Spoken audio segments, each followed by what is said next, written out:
Bonjour à tous et à toutes. Bienvenue à ce nouveau modèle de la série de webinaires « Principes fondamentaux du mentorat » du Centre des mentors CPA.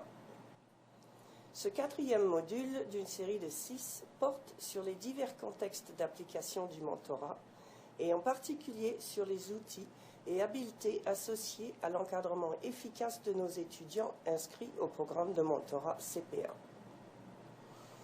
Le présent module est le premier de 2 modules axés sur les habiletés propres au mentorat. Je vais donc vous présenter certaines idées très intéressantes à ce sujet. Vous allez constater qu'il y a beaucoup de recoupements dans ce que je vous dis, et même par rapport à certains éléments dont nous avons déjà parlé au module précédent, notamment concernant les compétences d'ordre supérieur. Bien sûr, certaines de ces compétences sont si importantes pour la carrière de nos mentorés que nous allons également des plus utiles en tant que mentor efficace au sein du programme de mentorat CPA. Jetons d'abord un coup d'œil à notre programme d'aujourd'hui. Le présent module sera axé sur 3 ensembles différents d'habiletés et sur ce que j'appelle parfois les choix à faire.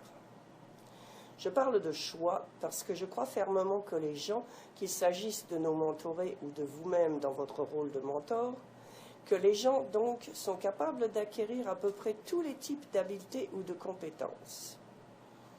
Bien sûr, si on aborde cette question en se disant qu'il faut se transformer pour acquérir des habiletés, il est certain que nous n'y parviendrons pas.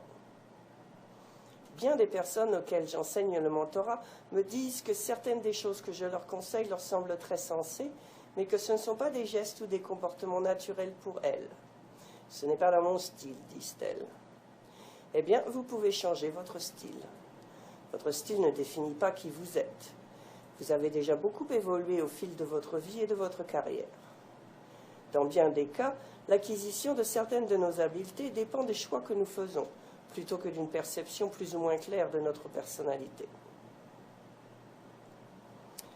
Nous allons donc examiner des outils de communication particulièrement efficaces pour les mentors, et nous pencher plus précisément sur ce qu'il faut faire pour assurer une vraie communication. Nous allons évidemment commencer par les communications fondées sur les objectifs, et par l'un des éléments les plus fondamentaux d'une communication influente dans n'importe quel contexte, soit la gestion des perceptions que les autres ont de nous. Enfin, nous allons étudier l'un des principaux défis d'une communication efficace et fondée sur des objectifs, à savoir l'ambiguïté incontournable de certains messages. Ensuite, nous allons examiner quelques choix très intéressants auxquels nous n'avons peut-être jamais pensé dans la perspective du mentorat. Par exemple, quels moyens de communication devrions-nous utiliser? Devrions-nous procéder par voie électronique, par Skype, par téléphone ou par d'autres moyens? Ou devrions-nous nous concentrer sur les rencontres en personne ou encore sur une formule hybride? Quelle est la combinaison idéale? Comment évaluer de manière réaliste les moyens de communication dont nous disposons au fin du mentorat? Nous allons donc prendre un peu de recul et voir en quoi ces différents moyens sont utiles ou non selon les contextes.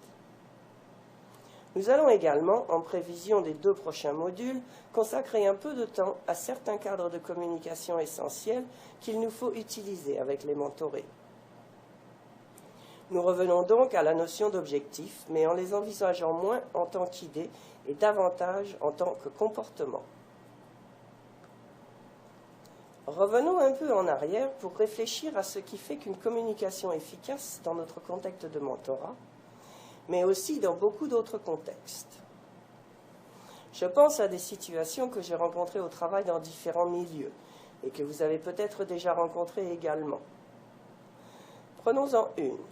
Vous êtes dans une organisation, vous travaillez à un projet important. Vous devez envoyer un courriel important à quelqu'un au sujet d'un aspect de ce projet. Mais il y a un hic, le projet prend du retard. Alors vous dites par exemple dans votre courriel à cette personne que le projet ne se déroule pas comme prévu et qu'il y aura du retard. C'est ce que vous lui dites. Et il se peut que ce soit la seule chose que vous mentionniez dans votre courriel. Mais la question importante que soulève cette anecdote est la suivante. Se pourrait-il que quelqu'un d'autre interprète ce message différemment de ce que vous voulez communiquer? Ainsi, si vous écrivez dans un message que le projet sera retardé, certains pourront penser que vous êtes autoritaire, d'autres que vous êtes incompétent, et d'autres encore que vous êtes paresseux. Les communications ne sont pas ce que nous disons aux gens, elles sont ce qu'ils en comprennent. Donc, si vous n'êtes pas en mesure de dire les choses de manière à ce que les gens les comprennent exactement comme vous le souhaitez, votre communication ne sera pas efficace. Le problème est que nous nous concentrons trop sur ce que nous disons et pas suffisamment sur ce que les autres comprennent. Et ensuite, nous les accusons d'avoir mal compris. Lorsqu'un mentoré ne comprend pas comme nous le souhaitons nos communications en tant que mentor, par exemple, cela nous irrite.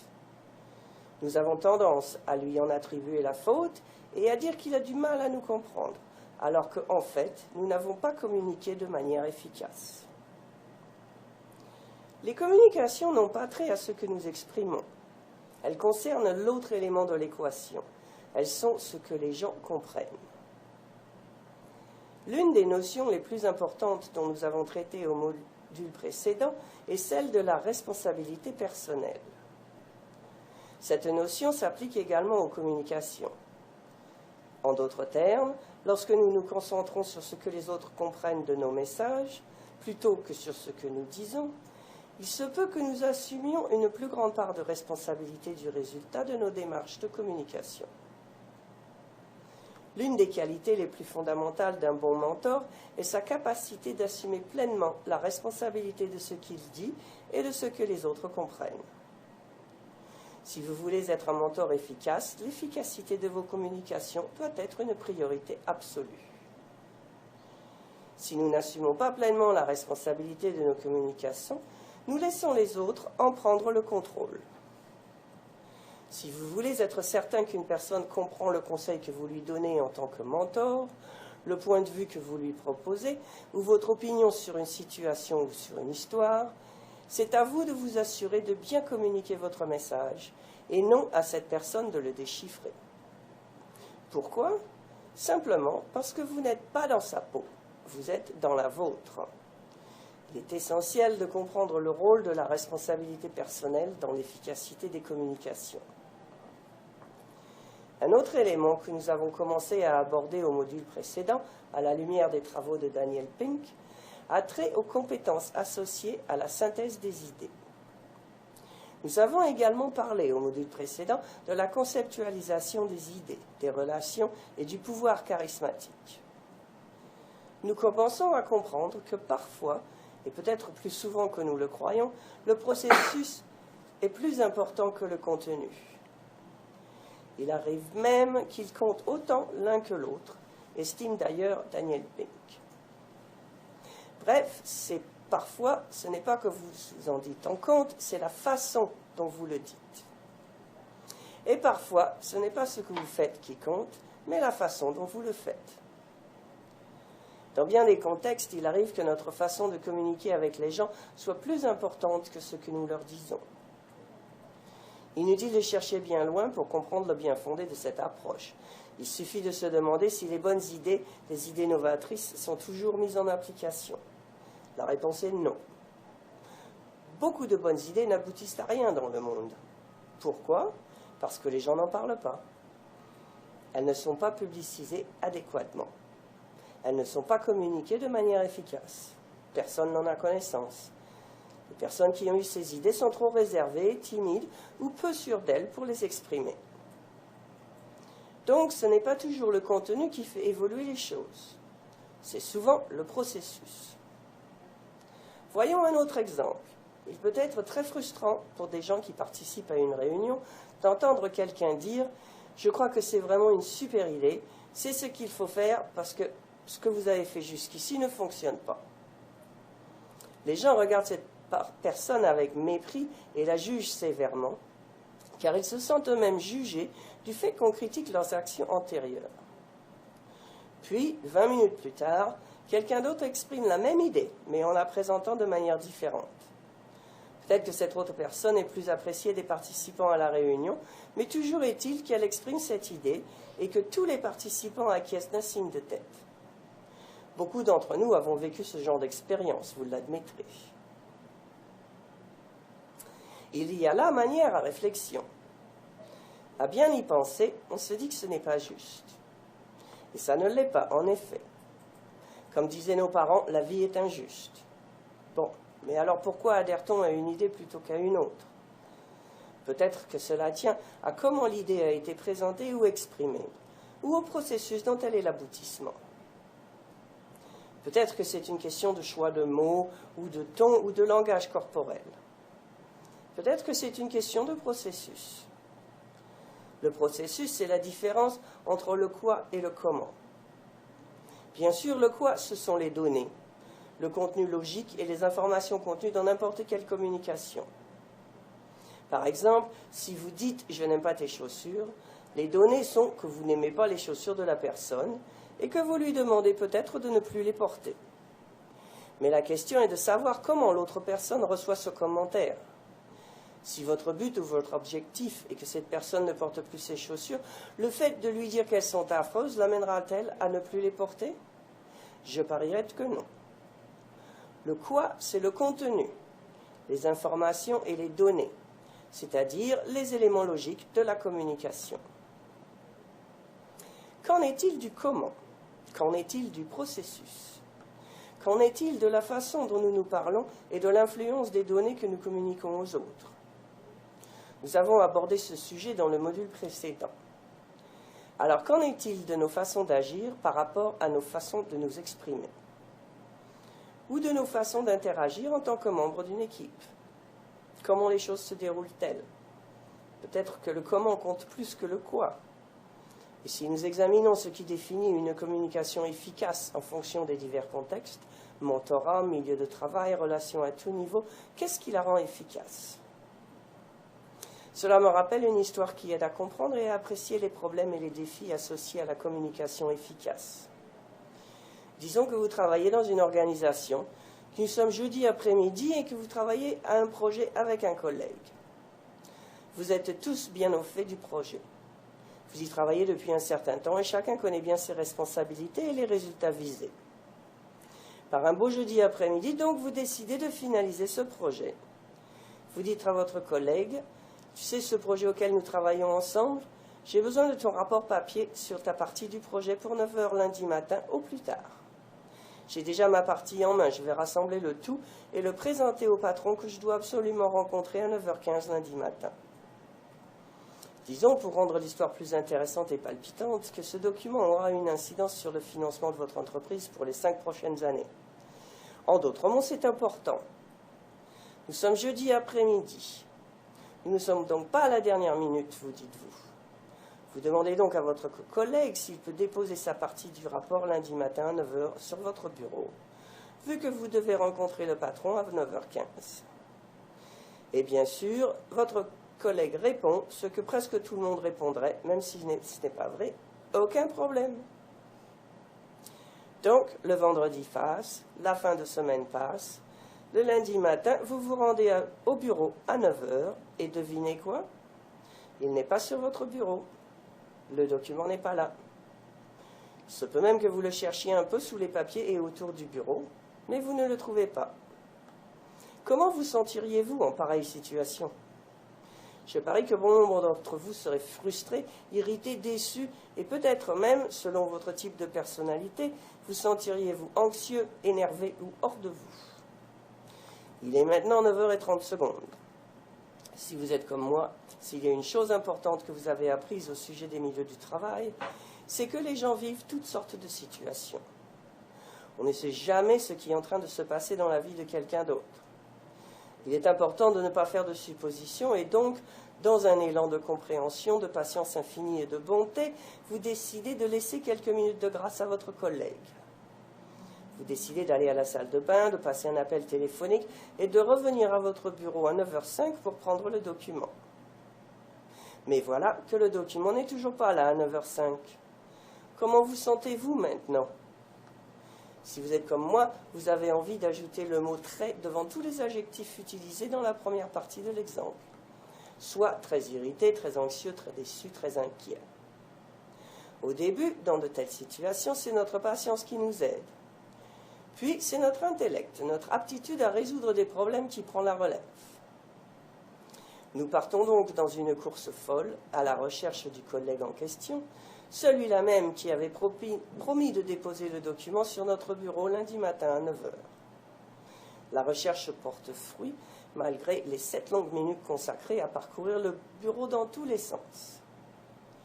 Nous voici donc dans la fameuse aire commune. C'est peut-être près de la fontaine d'eau, la machine à café, ou la réception du bureau, ou encore au café au rez-de-chaussée. En entrant dans l'aire commune, nous l'apercevons au loin. Le voilà. Et que fait-il? Il cause à bâton rompu avec un ami et semble s'amuser. C'est fascinant, car dès que nous l'apercevons, nous savons déjà que plus il semblera s'amuser, plus nous deviendrons furieux. Nous nous approchons donc de lui, le regardons droit dans les yeux, et que diable lui demande-t-on? Nous voulons être un communicateur efficace. Nous voulons atteindre nos buts et nos objectifs dans cette situation bien précise. Eh bien, j'ai raconté cette histoire à des centaines de personnes dans mes ateliers, et il est très intéressant de voir les réponses que j'obtiens. En voici quelques-unes. Pensez d'abord aux questions que vous poseriez à cette personne en l'abordant. Mettez-vous en situation. Ce collègue vous a irrité, inquiété et déçu. Il vous a même beaucoup irrité, inquiété et déçu. Et pendant que vous êtes aux prises avec ces émotions, vous le trouvez dans l'air commune en train de s'amuser. Cela vous met en rage. Donc, nous nous approchons de notre collègue, et que lui demandons-nous? Peut-être pourrions-nous lui demander des choses comme, et il s'agit là des choses les plus courantes, où est le document? Ou pourquoi le document n'est-il pas sur mon bureau? Pourquoi ne me l'as-tu pas apporté? Ou encore, quand vas-tu me remettre le document? C'est le genre de questions que poseraient les personnes les plus directes. Les personnes un peu moins directes pourraient laisser tomber sèchement une phrase comme « Alors, comment a été ta fin de semaine ?» D'autres pourraient dire des choses comme « Ai-je rêvé? N'avons-nous pas parlé jeudi d'un sujet d'un document ?» Ou même « Salut, qu'est-ce que tu comprends pas dans 9 h lundi matin ?» Voilà autant de bonnes questions que nous pourrions poser dans un tel contexte.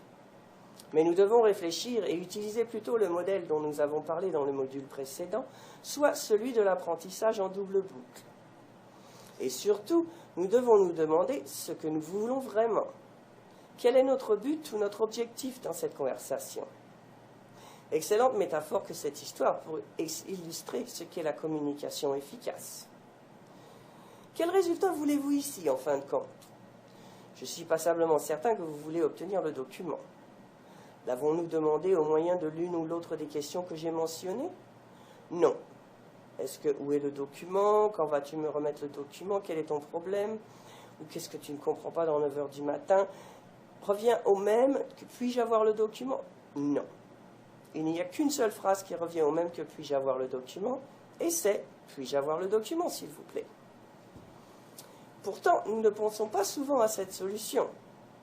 Nous ne pensons pas à demander ce que nous voulons. Et nous pouvons ajouter le mot magique et présenter la demande poliment, ce qui contribue bien sûr à son efficacité. Un autre exemple illustre ce point. Pensez à un grand dîner de fête que vous organisez avec 40 invités. C'est beaucoup de travail et vous voyez déjà vos 39 convives attablés avec vous devant un superbe repas. Vous êtes à la tête de la table. Parmi tous les mets délicieux au menu, il y a des pommes de terre que vous aimeriez saler. Petit hic, il n'y a qu'un ensemble de salières et poivrières sur la table et il est à environ 20 places de la vôtre. Que voulez-vous? Vous voulez le sel. C'est votre objectif, votre but. Si je veux obtenir la salière, est-ce que les questions « Quand est-ce que la salière arrivera au bout de ma table ?»« Pourquoi le sel n'est pas devant moi ?»« Comment a été votre week-end ?» Ou encore, et c'est ma préférée, « Qui diable a mis la table ?» Ces questions sont-elles de quelque utilité? Aucune ne vous permettra d'obtenir la salière. Une seule question fonctionnera, et c'est « Puis-je avoir le sel, s'il vous plaît ?» Revenons à l'histoire du document. Pensons-y. Qu'est-ce qui fait qu'il nous soit si difficile de demander ce que nous voulons réellement et de nous concentrer sur nos buts lorsque nous communiquons? Eh bien, un certain nombre de choses. Nous allons donc examiner ce qui nous empêche d'être des communicateurs efficaces. Rappelons-nous que communication efficace ne signifie qu'une chose. Si je veux que vous me passiez la salière et que la question que je vous pose n'aboutit pas à ce résultat, c'est que je n'ai pas communiqué efficacement le message. Peux-tu me passer le sel, s'il te plaît? La preuve en est que vous n'avez pas la salière en main. Voilà tout le sens du terme efficace. Ce terme signifie que quelque chose s'est produit qui a permis de transformer une situation existante dans le sens de l'objectif visé. Lorsque cette transformation ne se produit pas, vous n'avez pas été efficace. Voilà un élément fondamental du mentorat. Si vous assumez une fonction dans laquelle vous conseillez les gens, par exemple vous mentorez, et leur suggérez d'entreprendre des activités, si vous n'êtes pas efficace, autant dire que vous êtes inutile. Nous appelons cette notion communication fondée sur les objectifs. Que voulez-vous obtenir comme résultat? Ce qui complique les choses, je crois, et nous l'avons vu dans l'histoire du document, c'est qu'il y a une grande différence entre parler pour ventiler et demander ce que nous voulons. Vous me demanderez, qu'est-ce que ventiler vient faire ici? Nous savons bien sûr que ce terme signifie brasser ou renouveler l'air. En psychologie, on parle de catharsis, qui complique à se libérer de ce qu'on a sur le cœur. Attention, je ne veux surtout pas vous donner l'impression de ventiler ses émotions, et s'exprimer est une mauvaise chose. Au contraire, c'est excellent. Mais le problème est que lorsque nous ventilons et que nous disons à quelqu'un que nous sommes frustrés ou irrités en utilisant des phrases comme « Qu'est-ce que tu ne comprends pas dans 9 heures lundi matin ?», cette réaction est purement viscérale et émotive. Nous ne faisons que ventiler, ce qui est parfois très utile, mais il ne faut pas se faire d'illusions. Ventiler consiste uniquement à se défouler, à libérer le trop-plein. Parfois, c'est ce que nous voulons. Mais je crois que trop souvent, nous ne nous sommes pas arrêtés pour réfléchir et nous demander ce que nous voulons réellement. Est-ce vraiment notre objectif de ventiler auprès de cette personne? Peut-être voulons-nous plutôt une solution ou faire en sorte que la personne agisse différemment, ou peut-être qu'elle fasse quelque chose. Or, ce qui nous empêche de demander ce que nous voulons vraiment, ce sont parfois nos émotions. Dans l'histoire de tout à l'heure, nous étions frustrés, très frustrés, lorsque nous avons vu notre collègue tout détendu, prenant un café et causant avec un ami, tout s'est amplifié.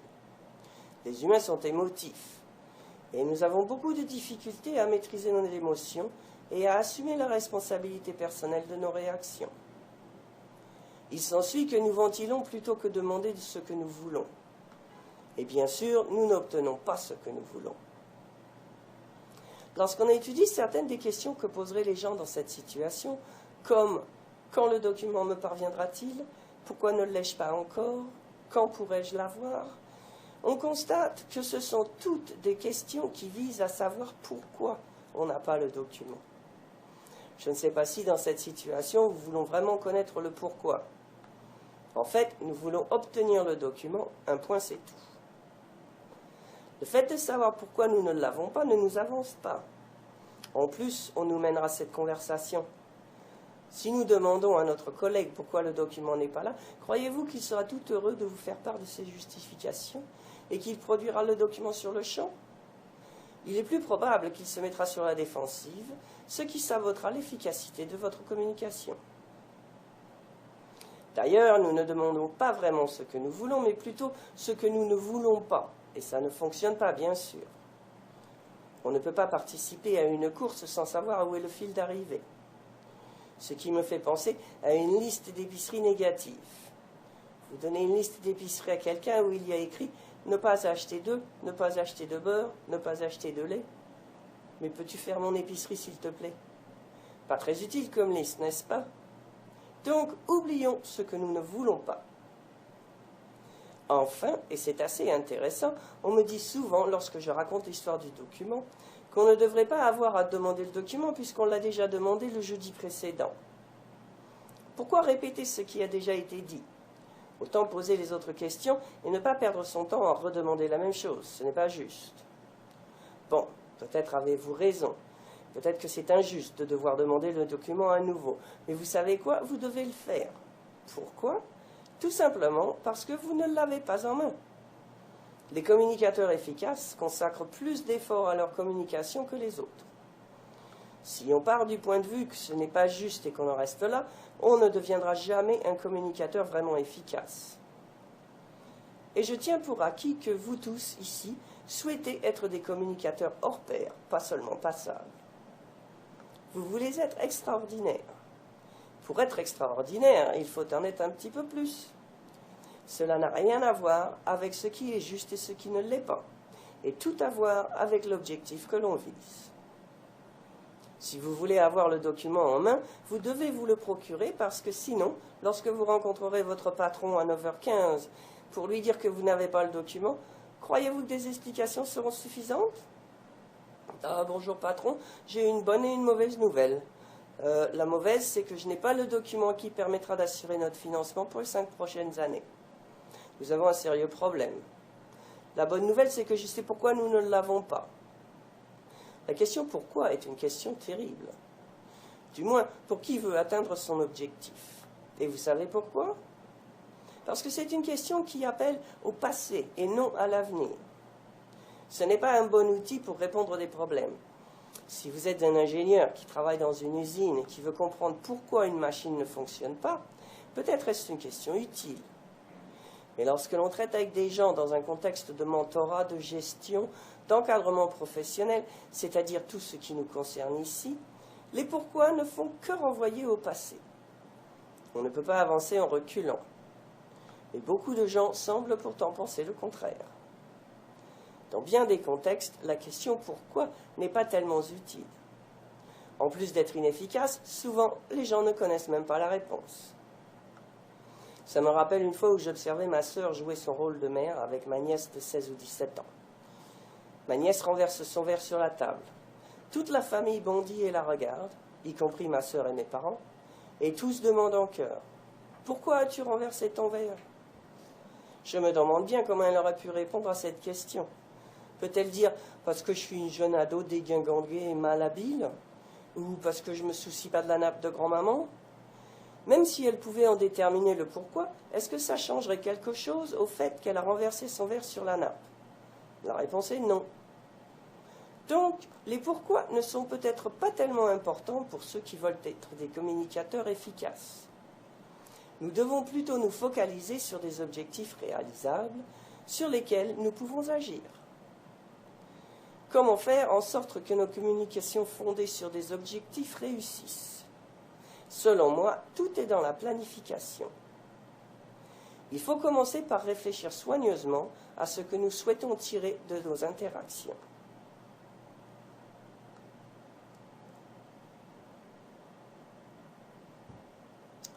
J'aime utiliser un journal d'apprentissage. J'en ai déjà parlé dans les modules précédents. Nous allons en reparler car il faut encourager les mentorés à l'utiliser. Les mentors ont avantage à utiliser un journal également. Quel que soit le contexte, un journal est une façon tellement extraordinaire de consigner et de planifier comment nous allons aborder nos interactions. Nous ne planifions pas nos communications interpersonnelles. Nous improvisons tout le temps. Et même si je sais que le manque de temps et les réalités du milieu du travail font en sorte qu'il est difficile de planifier nos communications, je dirais que plus l'environnement est fragile et plus la situation est délicate, plus la planification est importante. Or, la situation est délicate lorsqu'il s'agit d'encadrer et de mentorer nos étudiants. La planification est essentielle.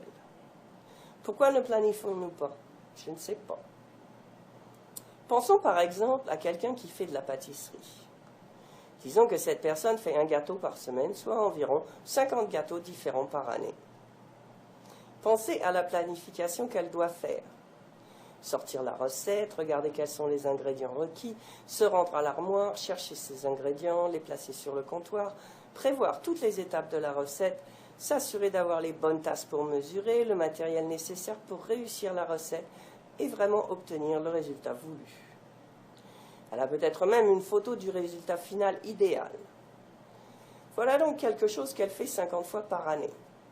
Au travail, pour les conversations que nous tenons 50 ou 100 fois par jour, aucune planification. Peut-être devrions-nous réfléchir à cela un peu. C'est le genre de démarche et de façon de penser qui peut nous aider à arriver à aborder le mentorat de manière efficace. La capacité de se concentrer sur des objectifs est une habileté cruciale en matière de mentorat. Le fait de se concentrer sur des objectifs pose toutefois certains problèmes. L'un d'entre eux a trait à l'ambiguïté des communications. Que veut-on dire par cela? Examinons cette image quelques instants. C'est étrange, n'est-ce pas? Je ne sais pas ce que vous voyez, mais si vous regardez attentivement, vous pourriez voir un lapin. Et si vous regardez plus attentivement, vous pourriez voir un canard. Et si vous regardez encore plus attentivement, vous pourriez être capable de voir les deux. Vous pourriez même être capable de les voir en alternance dans votre tête en fermant les yeux. Regardez l'image et passez du canard au lapin et vice-versa. Comment une image statique imprimée sur une feuille peut être, elle, deux choses à la fois? Qu'est-ce qui en fait en sorte que nous puissions l'interpréter de plusieurs façons? La réponse est l'ambiguïté. Le terme ambiguïté est le terme que nous utilisons pour décrire quelque chose que nos sens perçoivent dans notre environnement et qui peut être interprété de plusieurs façons. J'aime demander à mes étudiants quelles sont les choses ambiguës parmi celles que nous percevons, entendons et voyons. La réponse est qu'elles le sont toutes. Tout est ambigu. Repensez aux aspects des travaux de Daniel Pink que nous avons parlé. Voilà pourquoi la capacité de conceptualisation est aussi importante. En matière de communication, c'est toutefois particulièrement important parce que l'un des aspects intéressants de l'ambiguïté est que plus une perception est ambiguë, plus la personne qui a cette perception est susceptible de lui donner un sens, alors qu'elle n'en a peut-être pas. Le test des taches d'encre de Rorschach est une bonne illustration de cela. Certains vous l'ont peut-être déjà vu auparavant. C'est un outil qui est encore largement utilisé en psychiatrie et en psychologie pour comprendre les gens. L'ambiguïté amène les gens à se faire leur propre définition des choses ou des situations. Plus quelque chose est ambigu, plus nous sommes susceptibles de l'interpréter, mais uniquement de notre propre point de vue. Voilà le problème que pose l'ambiguïté. Comme les humains la détestent, pour la contourner, ils inventent des choses ou des situations, ils créent du sens là où il n'y en a pas. C'est ce qui se produit lorsque nous regardons les images du test de Rorschach. Ce que l'on appelle un test projectif. Autrement dit, la façon dont nous l'interprétons ne révèle rien au sujet de l'image, mais elle révèle assurément quelque chose sur nous, sur notre point de vue. Certaines personnes regardent cette image et disent qu'il s'agit clairement d'un magnifique papillon, qui symbolise le printemps et l'arrivée de l'été, et voltige avec les abeilles pour semer la joie et l'amour dans le monde. D'autres peuvent regarder cette image et dire non, il s'agit d'une chauve-souris de mauvais augure, d'un ange de la mort destructeur. Tout dépend donc de notre point de vue. Comment se fait-il qu'une même image ait deux sens différents ou même plus? C'est qu'elle est ambiguë. Et comme nous venons de le voir, l'ambiguïté nous amène à nous faire notre propre définition et à interpréter les choses à notre façon, c'est-à-dire à créer des sens de toutes pièces. Dans le contexte du mentorat et de la communication, l'ambiguïté est problématique puisqu'elle entraîne de l'incompréhension entre les gens. Cette incompréhension peut avoir une incidence sur la relation, ce qui peut à son tour influer sur notre efficacité en tant que mentor et sur celle de notre mentoré en tant qu'employé. L'ambiguïté crée donc des malentendus. Et ce n'est pas uniquement dans les images. Comme nous l'avons vu dans l'un des modules précédents, les mots que nous employons pour communiquer ont également leur importance. Prenons donc quelques instants pour examiner certains mots et voir comment l'ambiguïté teinte notre interprétation. Prenons par exemple les termes fréquemment et souvent. Comme j'aime le dire à la blague, j'utilise fréquemment le mot souvent, périodiquement et occasionnellement de temps à autre. Que veut dire fréquemment? Si je vous le dis que je bois un café fréquemment, à quelle fréquence est-ce que j'en bois? Si vous ne buvez jamais de café et que je dis que j'en bois fréquemment, cela peut signifier bien des choses pour vous. Il se peut qu'un café par jour vous paraisse être une consommation fréquente comparative à la vôtre. Et 20 tasses par jour pourrait vous sembler une consommation fréquente par rapport à cela. Donc, fréquemment peut vouloir dire n'importe quoi entre 1 et 20 tasses par jour si vous-même n'en buvez pas du tout. Par contre, si vous buvez 3 ou 4 tasses de café par jour et que je dis que j'en bois souvent, vous pourriez penser « ciel, il est intoxiqué ». Les termes fréquemment et souvent sont des termes ambigus. Hors contexte, ils ne signifient rien du tout.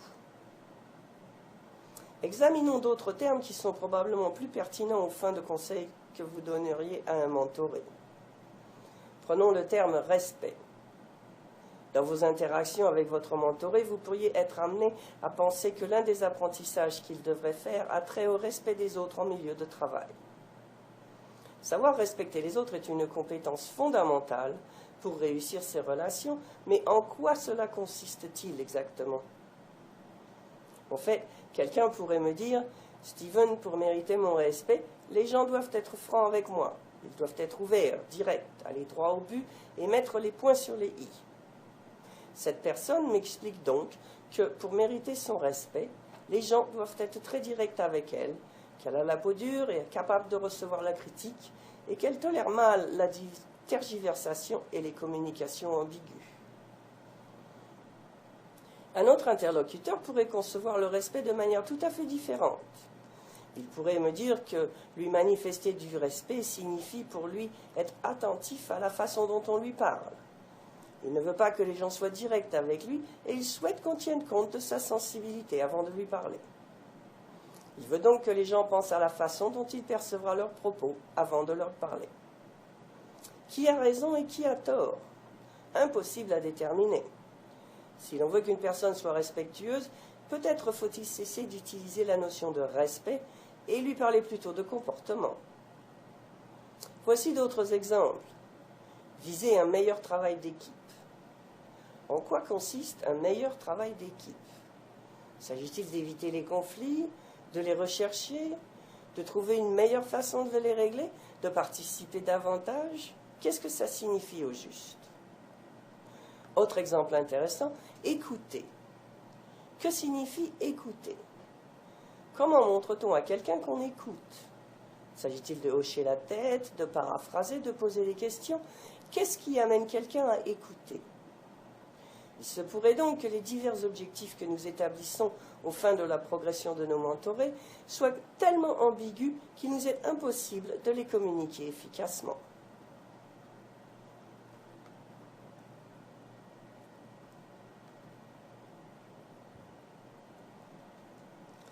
Alors, comment gérer l'ambiguïté?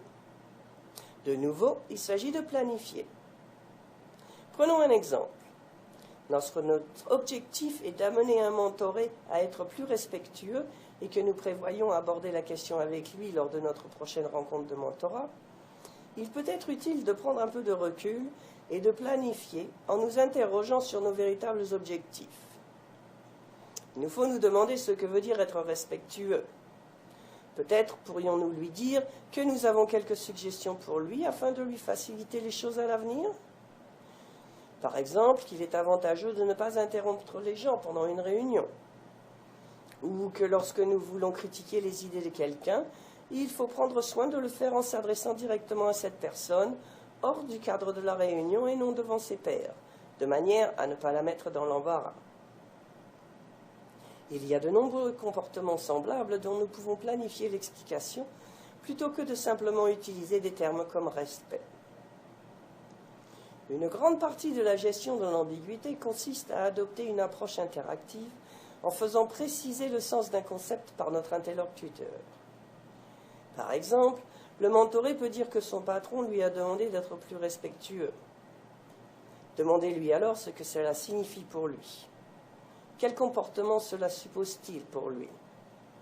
Vous pouvez par exemple lui demander « Si vous voulez faire preuve de respect envers quelqu'un, comment saurez-vous si vous avez réussi ?» En fait, il s'agit de passer des mots et des idées à l'action, des concepts au comportement. Poser des questions est une autre excellente façon de gérer l'ambiguïté.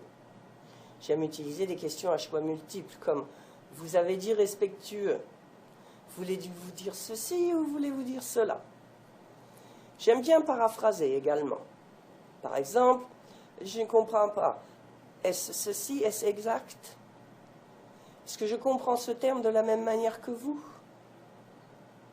Les mots que nous utilisons dans le cadre du mentorat ne sont pas la fin de la conversation. Ainsi, le mot respect n'est pas le dernier mot de la conversation, c'est plutôt ce qui permet de l'amorcer. Le respect est un sentiment dont il est important de discuter avec nos mentorés. Mais l'utilisation du mot lui-même n'est que le début du processus visant à les amener à être plus respectueux. L'autre élément dont je veux vous parler aujourd'hui est la gestion des perceptions.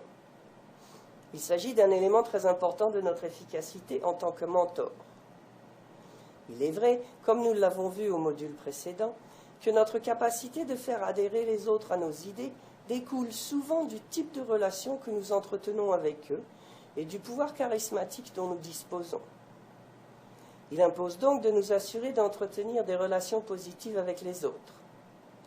Et cela constitue en grande partie à nous assurer d'être perçus sous un jour positif et à exercer un contrôle sur les perceptions que les autres ont de nous. Le hic, c'est que les perceptions reposent sur des faits. Qu'est-ce que cela signifie? Cela signifie que si quelqu'un pense que vous avez une personnalité difficile, eh bien c'est parce que vous avez une personnalité difficile. Ce que les gens voient de vous correspond à ce que vous êtes. L'être humain est un animal social. Nous nous définissons par le regard des autres. Donc, si les gens qui vous entourent et qui travaillent avec vous pensent qu'il est difficile de travailler avec vous, c'est effectivement le cas. C'est à vous qu'il appartient de gérer les perceptions de vous qu'ont les autres, et non à eux. Si quelqu'un vous perçoit d'une façon qui ne vous convient pas, n'en discutez pas avec cette personne. Vous avez sans doute déjà entendu le genre de dialogue de sourds que cela génère et qui commence par « il n'est pas difficile de travailler avec moi » et se termine par « non, je ne crie pas ». Ça ne sert à rien. Au lieu d'argumenter et de faire valoir votre point de vue, cherchez plutôt à régler la question. Comment? Posez des questions. Dites par exemple « il me semble que les choses ne se passent pas aussi bien qu'elles le pourraient entre nous » et que nous n'avons peut-être pas le type d'interaction que nous aimerions avoir. Qu'est-ce que je peux faire pour améliorer les choses? Rappelez-vous que nous devons être capables d'apprendre des autres pour gérer les perceptions. Si vous n'aimez pas la façon dont quelqu'un vous perçoit, faites en sorte de modifier cette perception. C'est une question dont il est difficile et délicat de parler parce qu'elle concerne les choix que nous faisons et la façon dont nous communiquons dans le cadre du mentorat. Passons maintenant aux moyens de communication. Je sais qu'il est peut-être difficile de trouver le bon moyen de communication et qu'en raison de nos disponibilités, de nos occupations, de nos différents emplacements, il est peut-être difficile de toujours tenir des rencontres en personne avec nos mentorés. Mais j'aimerais que nous nous arrêtions un peu sur cette question. Il existe toute une série d'études intéressantes sur les moyens de communication. Elle constitue la théorie de la richesse des médias, qui dit en gros que les différents médias de communication ont des capacités de transmission de l'information différentes. Le téléphone, le courriel, les communications synchrones et asynchrones, les rencontres en personne, le vidéo bavardage, ces moyens servent tous à transmettre des niveaux d'information différents. La richesse du média que nous choisissons pour communiquer a aussi une incidence sur la qualité de nos communications. Ensuite, la mesure dans laquelle l'information est synchronisée entre les interlocuteurs est ce qui a le plus d'incidence sur les conversations. La mesure dans laquelle les deux parties peuvent percevoir des éléments comme les signaux non-verbaux et paraverbaux a une incidence sur nos relations et sur l'efficacité de nos communications. Nous savons bien ce qu'est le non-verbal, n'est-ce pas? Ce sont les attitudes comme s'incliner vers l'avant sur sa chaise ou s'y adosser, avoir un visage ouvert ou fermé, ou encore fermer les yeux. Le paraverbal a trait, par exemple, au ton de voix et à l'intonation utilisée, aux signaux qui indiquent que la personne est sarcastique ou qu'elle verse dans l'humour, qu'elle est sérieuse ou non, d'humeur taquine ou non. Certaines formes de communication ne permettent pas à ces signaux paraverbaux de transparaître. même en ajoutant au message tous les émoticôns du monde. Que faut-il retenir de cette théorie de la richesse des médias? Eh bien, c'est que les rencontres en personne constituent le mode de communication le plus riche et le plus efficace de tous. Les communications à distance, non synchrones, sont les médias de communication les moins riches et donc les moins efficaces. Ainsi, en fonction de la richesse et de la qualité des communications qu'ils permettent, les meilleurs modes de communication sont, par ordre d'importance, les rencontres en personne, suivies du téléphone, de Skype et du vidéo bavardage, de la messagerie instantanée et, en dernier lieu, du mode le moins efficace, qui n'est pas permis dans le cadre du programme du mentorat CPA, le courriel. Les rencontres par Skype et par téléconférence sont des approximations des rencontres en personne. Elles ne sont pas idéales pour les communications importantes. Je sais que dans les faits, il n'est pas toujours possible de rencontrer les mentorés en personne. Mais il est important de chercher à ce que toutes vos interactions avec vos mentorés se fassent en personne. C'est la meilleure façon de nourrir la relation, de maintenir un climat d'honnêteté, d'ouverture et de clarté, d'éliminer les malentendus et les ambiguïtés, et de maximiser les interactions. Comme je sais que cela n'est pas toujours possible, je vous suggère de tenir au moins la première rencontre ou les 2 premières rencontres en personne.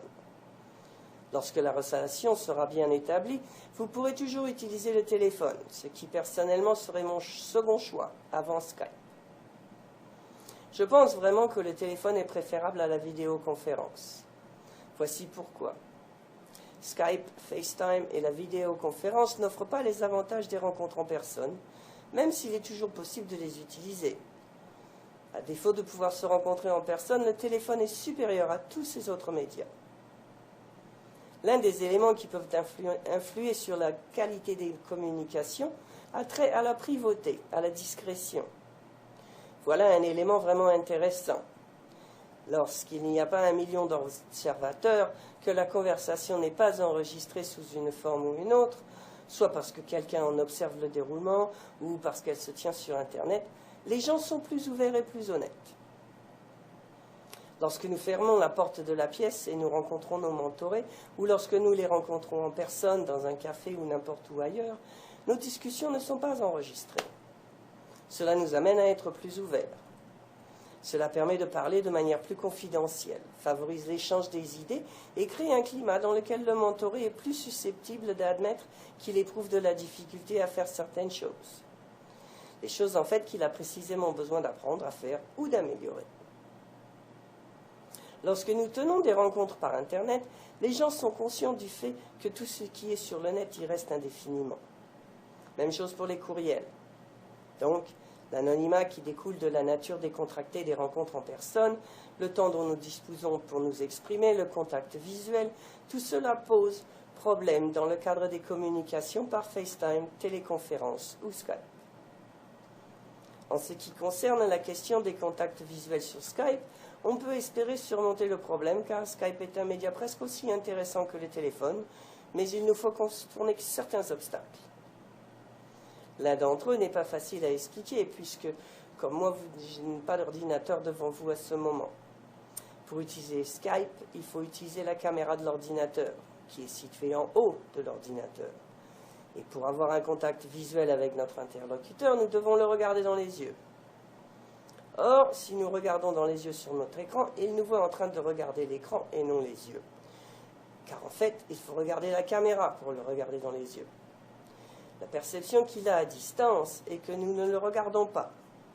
Et cette perception inconsciente a une incidence sur l'honnêteté et l'ouverture dont nous faisons preuve, sur la relation que nous avons et sur l'efficacité de la communication. Quelqu'un m'a suggéré une excellente idée pour ceux qui communiquent beaucoup par Skype. Trouvez un magazine et découpez-y une paire d'yeux, collez cette image au-dessus de la caméra de votre ordinateur. De cette manière, lorsque vous communiquez par Skype, vous regardez en fait la caméra et votre interlocuteur peut ainsi voir et sentir que vous le regardez dans les yeux. L'un des autres désavantages de la caméra, c'est qu'elle nous amène à adopter une posture artificielle. Avez-vous déjà participé à une noce ou un événement lors duquel le photographe faisait des mises en scène ou corrigeait votre posture? Parfois, on nous place dans une position qui ne nous paraît pas naturelle. Nous nous sentons mal à l'aise. Nous nous demandons pourquoi il nous place ainsi. Nous pensons que ça ne donnera pas un bon résultat. Puis, lorsque nous voyons les photos, nous sommes surpris et nous nous disons même que si c'était inconfortable et étrange, le résultat est intéressant, n'est-ce pas? Donc, en l'absence de bons conseils sur la posture à adopter sur Skype et dans les vidéoconférences, nous avons tendance à nous tenir raides sur notre chaise. Et ces désavantages de certains médias de communication moins adéquats ont aussi une incidence sur la façon dont nous communiquons. Voilà donc pour les problèmes concernant l'aspect non-verbal des communications.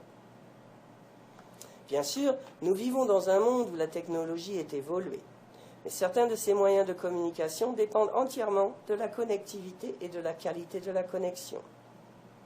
Si nous communiquons par Skype ou téléconférence et que la technologie n'est pas au point, il y a une sorte d'écho bizarre, des pépins qui causent des interruptions, et tout cela peut nous distraire suffisamment pour nuire aux interactions. Vous avez sans doute déjà vécu cela dans des rencontres ou au travail. Voilà qui met fin à notre 4e module. Je vais vous parler un peu de ce que nous allons voir au prochain module. Nous allons approfondir les éléments qui contribuent à l'efficacité des communications et du mentorat, en examinant plus en détail la question de l'établissement et du développement de liens et de relations avec les mentorés, et en passant en revue certains outils que peuvent utiliser les mentors à cette fin. Nous allons nous pencher davantage sur les façons dont nous pouvons inculquer ces notions et ces compétences d'ordre supérieur à nos mentorés.